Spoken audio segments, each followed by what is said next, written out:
Welcome, world, to Life, Love, and Wellness Global, a worldwide wellness movement. I am Reverend Sandy Rogers, and as the creator of this historic event, it is my pleasure to welcome you.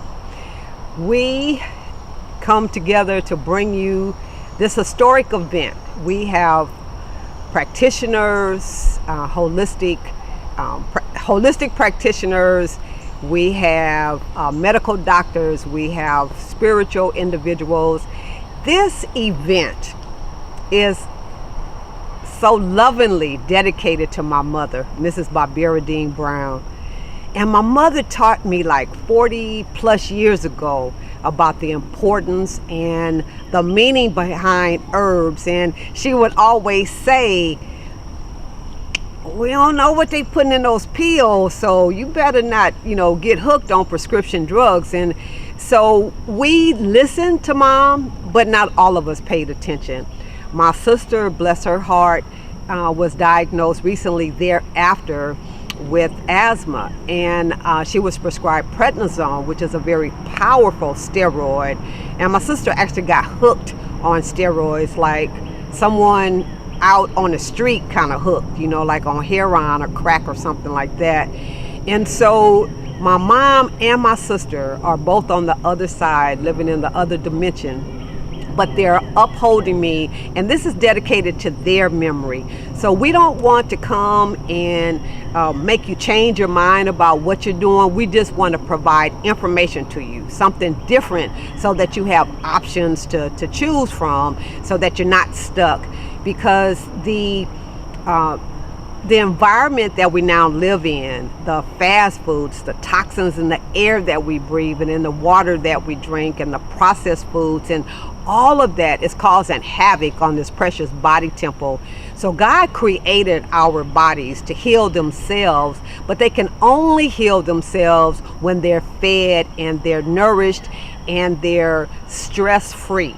And so the 60 or so or more experts that we have are bringing you this worldwide wellness movement in an attempt to share their testimonies and their information with you. So we have from age 14 on up. I don't even know what the oldest age is. I think 88 or something. So you see, that's a wide range of knowledge that we're bringing you. And so we hope that you come and that you get all the knowledge that you need to affect a positive change on your life, and share this with others. It's free, it's online, and so we're just so thankful that you decided to be a part of our listening community, the viewing community, and we certainly appreciate you for giving us your time of day and your energy and your efforts to being with us and to being a part of this historic event. We have pulled together people of color for you, by you, right? So we want to make sure that you understand that we too, melanated people with color, can enjoy, practice, and participate in some of these modalities that others have been doing for centuries, and that is pretty new to our community. So we talk about Qigong, we talk about meditation, yoga, spiritual work from a different perspective than religion. So we talk about the spirituality aspect. We talk about abuse in the families. We talk about all kinds of subjects because we know that in our communities there are layers and layers and layers and layers of stuff that we never talk about that's causing a negative effect on our bodies and its healing process. So we address it, whatever it is, and we hope that you will benefit from the many experts that we have, and that you walk away with lots of knowledge and lots of new information, and that you become fully empowered to share information with others. So thank you for being with us. We love you and we bless you, and we look forward to doing this again. But thanks for being here with the first one. We appreciate you. Life, love, and wellness. Life, love, and wellness.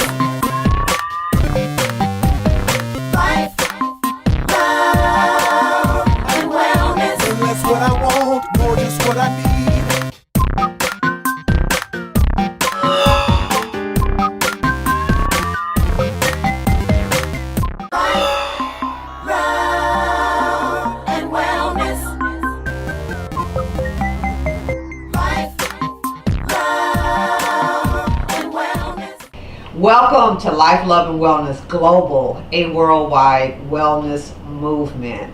Today we're graced with the presence and the energy of Dr. Pamelaia Sanders, a dear friend of mine who serves so many people and so many different organizations in this universe.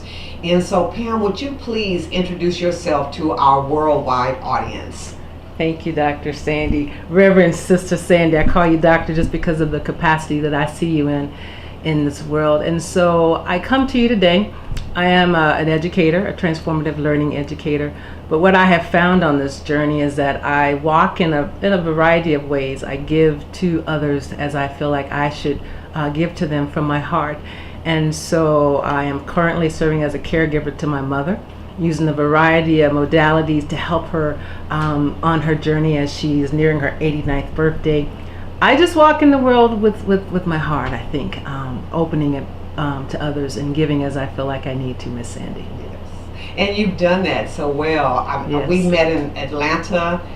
You went and obtained your PhD in California. Yes. You've lived in Arizona, and now you're in the South. Yes, I am. Where you're in your birthplace with your mom, and so you've also done some Peace Corps work over in Africa. Yes, I did. So you have a worldwide view of life and living, right? I want to think that I do. I served in the Peace Corps back in the 90s. I was a business consultant, but in that capacity, I was doing a variety of things, working with small businesses, doing a lot of health and nutrition with people there, doing a lot of AIDS work back there in Africa. And so I've worked everything from the business arena to the educational, working at some major universities on the West Coast and educating our kids in elementary school. And so I've done a variety of things in my lifetime, and they all contribute to what I feel like I do now as a transformative giver of life, should I say. And so I bring all of that, as I like to say, in my medicine bag to give to humanity as I see fit to give. And as well, my spirituality plays a major part in who I am and how I walk in the world, Miss Sandy. It's important. And I think because of my 50 some odd years of living on the face of this earth, I've come to realize that we can't just compartmentalize parts of who we are. It's not just the mind, the intellectual. It's not just the way we're looking at physical, but it's the spirit, the heart, the soul, and the body that we must take into consideration as we sojourn on this path of life. And so because I've worked in so many different capacities, I believe at this age in life, I come with my medicine bag even fuller than it was 20 or 30 or 40 years ago. Excellent, excellent. And you offer so much because you give from the depth of who you are, and you make sure that you learn all that you can in order to present the best information to people. I try. I realize that, I think because we hit certain landmarks in our lives, in our 40s and our 50s, and I'm in my 50s, as I said earlier, and I realize that it's not just about the getting the information, but it's also dispersing that information, sharing it with people. I've been very blessed, very fortunate to travel as extensively as I have, to go back to school to get my master's and my doctorate, and to do a lot of work to get certifications in different things.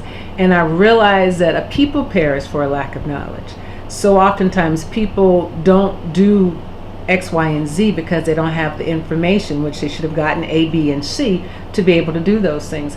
And so at this point in my life, Miss Sandy, what my intentions are to help people to get that information, to disseminate the information in such a way, and to help people. And sometimes it's just basically breaking off a piece of this big piece of pie and saying, taste and eat and try and understand what's going on. And in that process, people begin to walk differently and to move differently. I take for an example with my mother. Over a year ago, matter of fact, it's a year ago this month that we brought her home. She had been very sick. The doctors had said what they had said, but I believed a different report, the report of the Lord. And Mama wasn't walking when she came home. She was in a wheelchair. She was bedridden. And I took a piece of information because I believe in the herbs and the wellness of the body. I believe in essential oils. And I mixed together what I believed intuitively I knew would work well for my mother to massage her legs, her back, her arms. I used those things on my mom. as well, I listened to my naturopathic doctor and what I needed to do for her, because at her age of 87 back then, she wasn't able to undergo a surgery to have repair on her heart. And so I took the information that I had obtained and my own training, my own working with herbs and essential oils. I used that information.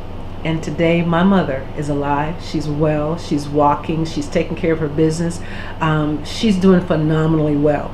Doctors are looking at her and saying, what did she do? What's going on? And when we were at the doctor's last month, they said to her, whatever you're doing, Miss Sanders, continue doing those things.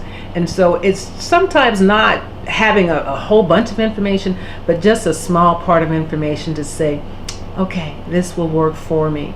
And so even changing my mother's diet, helping her to eat differently, eating a heart healthy diet has helped her. And so because of those small changes she made in her intake and what she was putting in her system has given her extra life, extra years, extra months, should I say. And she's moving around, she's able to walk, she's able to go out to the not to the grocery store, but to places. She gets to go to church now, she gets to go out to the restaurants to eat and do those things. And that's added to the quality of her life. And I believe that's important for all of us to have that kind of information. So that's wonderful. Yes. And her mom is feisty too. Yes, mommy is feisty. I thank God for that, because I can say she was determined. She set goals for herself. Through the process of her healing, she set numerous goals. We're looking forward to a road trip coming up real soon, and because she needs to be able to walk and do some things, guess what? She set the goal to say, I need to walk through the house a number of times a day, and she does that. She set the goal in her heart. She needed to do those things, and she's done that. So it's important. So she's doing well. So thank you. Awesome. You're welcome. In that same spirit of honoring the people that you serve, I understand that you've had 4 individuals, close friends of yours, to transition or to leave this earth within the last month. And so as we were talking, we discovered that is a subject that is not normally talked about, and that's the death and how that impacts the individual and the family and the community. So would you like to continue that discussion? I would. I thank you for that. We were initially to talk about emotional wellness, emotional healing, and that branched off from my dissertation, what is the experience of healing soul and rest in the African American community. And so Miss Sandy, 4 of my very close friends transitioned in the past 4 weeks. And that was a lot. And in my being able to talk to you and tell you this is what's going on, because I haven't been able to express that. But I want to share this one particular relationship. I've often heard, when people are coming into the world, we do the preparation. The baby is coming into the world, so we go out and we do a lot of different things. We prepare the room, the space for this baby to move into.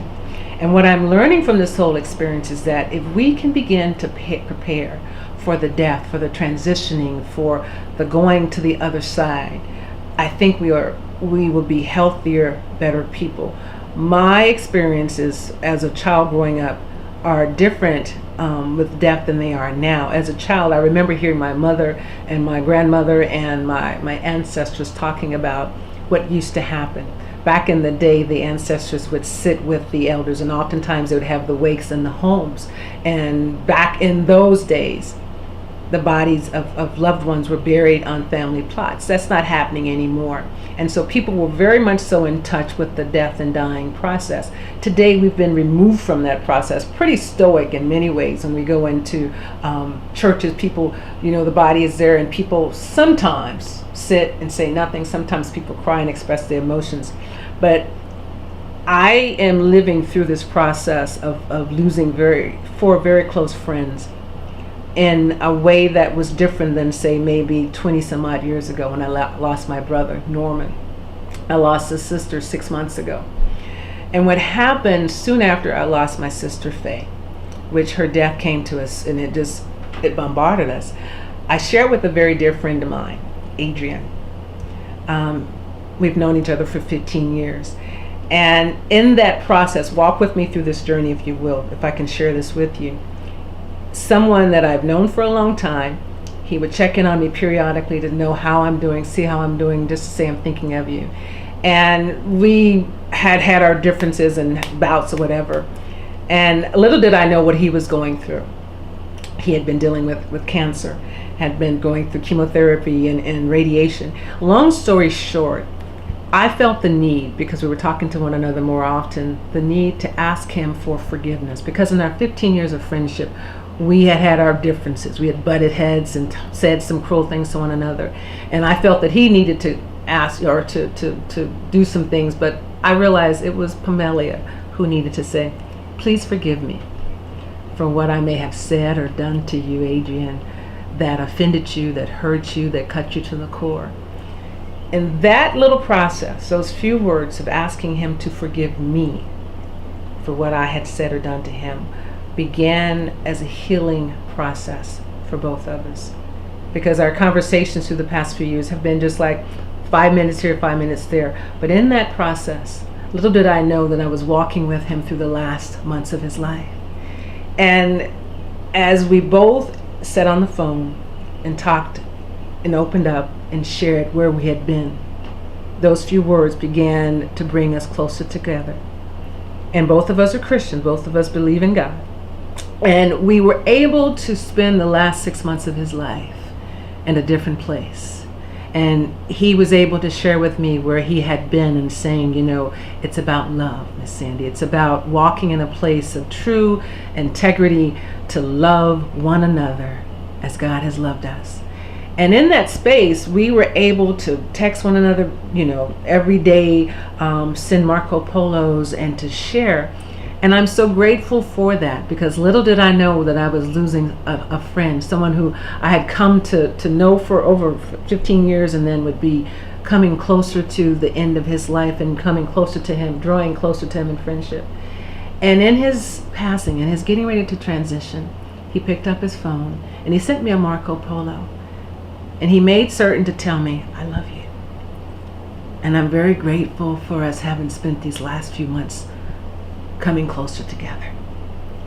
And I'm grateful for this because when he had passed, when he had transitioned, his oldest daughter sent me a text, and she said, I want you to know that my daddy said for me to make certain that I sent you a text and tell you he loves you.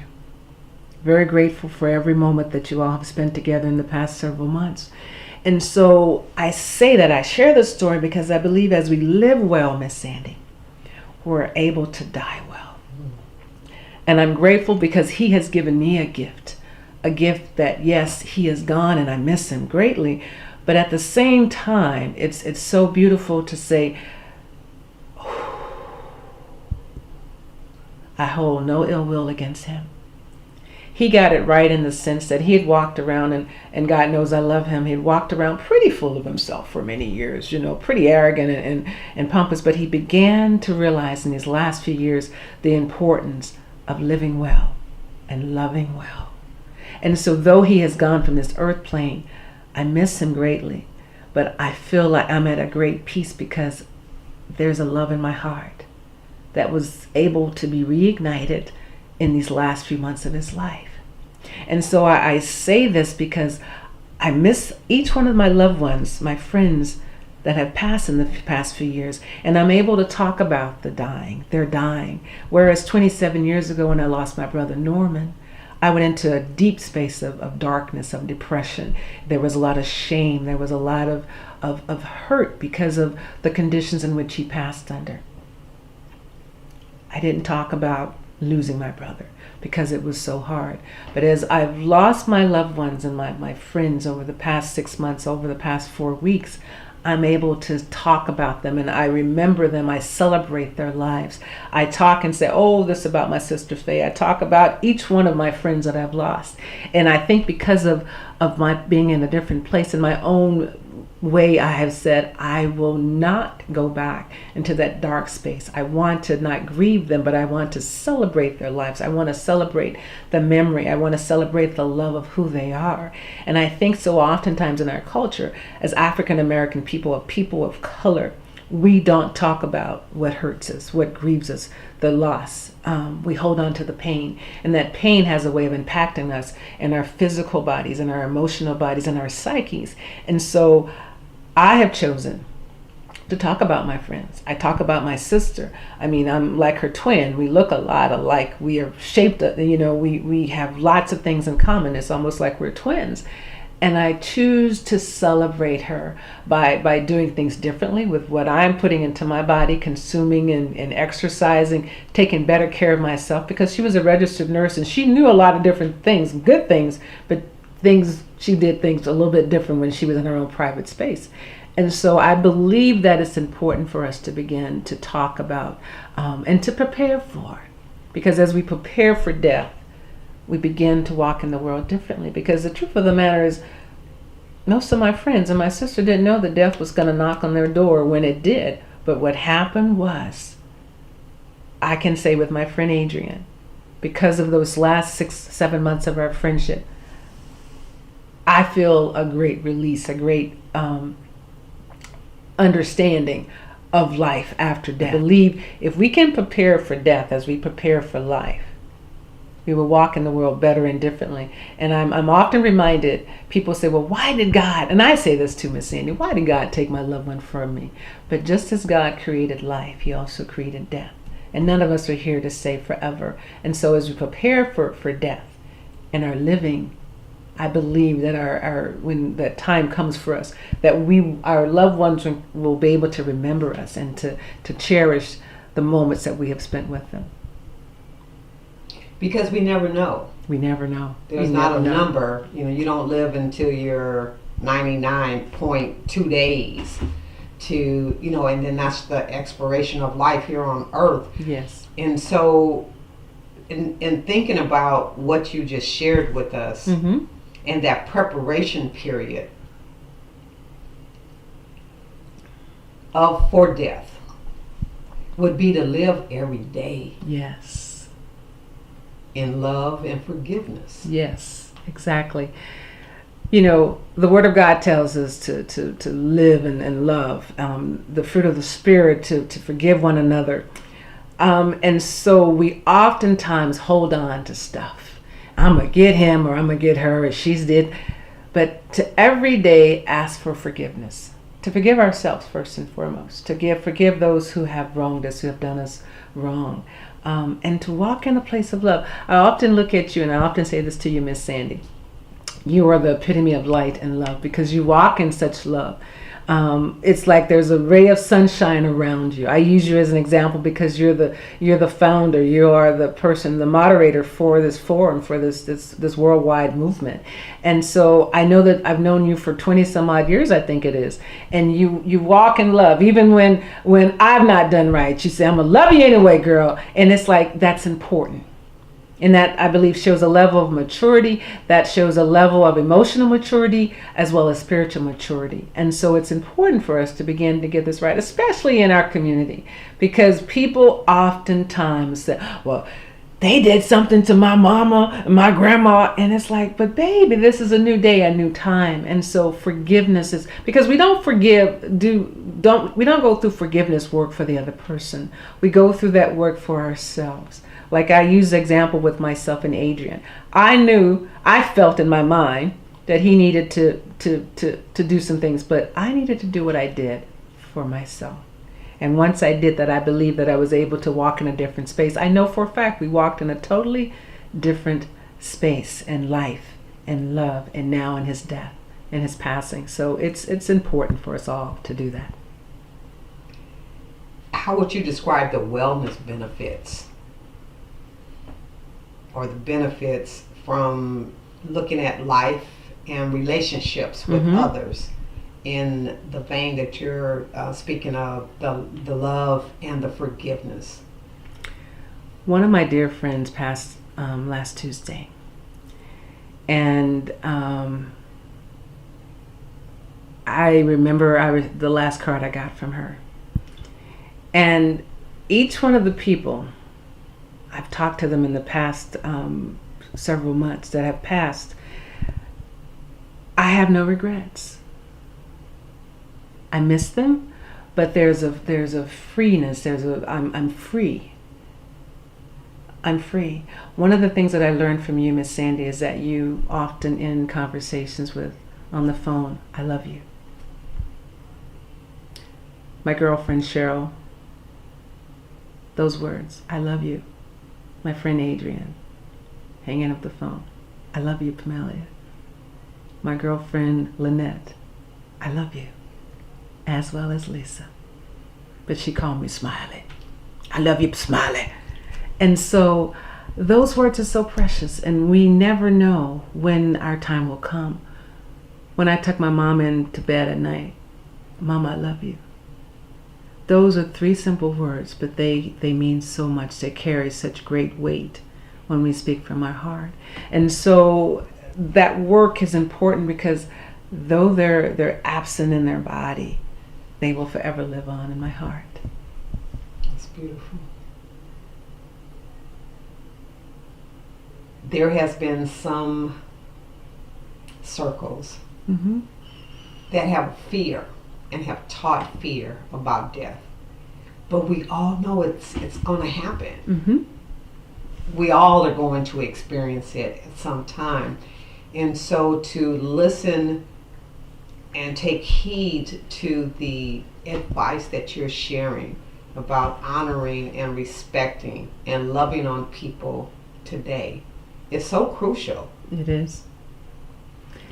It is so crucial. One of the things that I heard as a child growing up was that 2 things you got to do. You can go die and you got to pay taxes.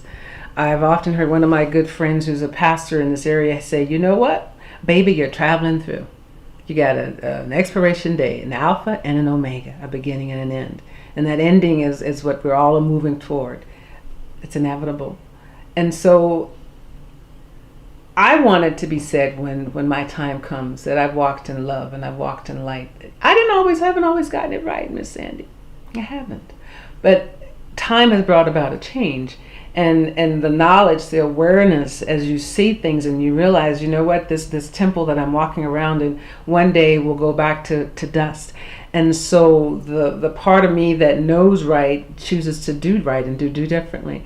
And so I tell people, we live and we learn, and maybe what we did when we were in our teens and our 20s, we may have done some things, but you know what? Forgiveness is important. Love is essential. I believe that when we love, when we open ourselves to love, we open our arteries to love.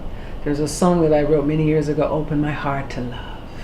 And when we walk in love, it's just like our chest, I believe, it opens up. There's an expansion of the chest, and that's the heart range there. And beautiful things begin to happen. If you've ever noticed, if you've seen someone who is walking around, who's always angry, who's always just mean-faced, mean-spirited, they tend to repel people. But when we walk in love, it's like the vibration is so high, people begin to just come, and they want to be a part of whatever it is that whatever you have, I want some of it. And this, what it is just love, because you've done your work, your inner work, and you have begun the process of allowing the light into your heart. And so when you do that, people will be able to say, oh, she's so loving, she's so kind, she's so giving. And that's what I want. That's the epitome of what I want to be able to have people to say about me when my work down here is done. Excellent. Yes.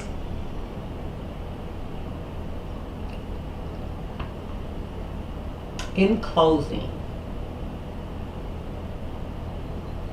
what words of wisdom would you like to share, pulling from any of the many areas of expertise that you have? It doesn't have to be singular, but what advice would you leave with our audience, knowing that we're touching people to be able to increase their quality of living? Miss Sandy, profound question. In order to live well, one must take care of this temple, spirit, soul, and physical body. Eat healthy, nutritious foods. Take care of this. exercise, drink your water, be out in the sunshine. Because when you eat live, healthy, plant-based things, this temple tends to appreciate it more. Love and forgive. And so that you may live well all of the days of your life. So that when that time comes when you say, goodbye, I'll see you on the other side, they will say, that was a loving, kind, and good person. Well done, well done, well done. Thank you, Dr. Pamelaia Sanders. Thank you, Miss Sandy. I love you and I appreciate you. And may the goodness of God always shine upon you. Bless you, young lady. Thank you, I accept.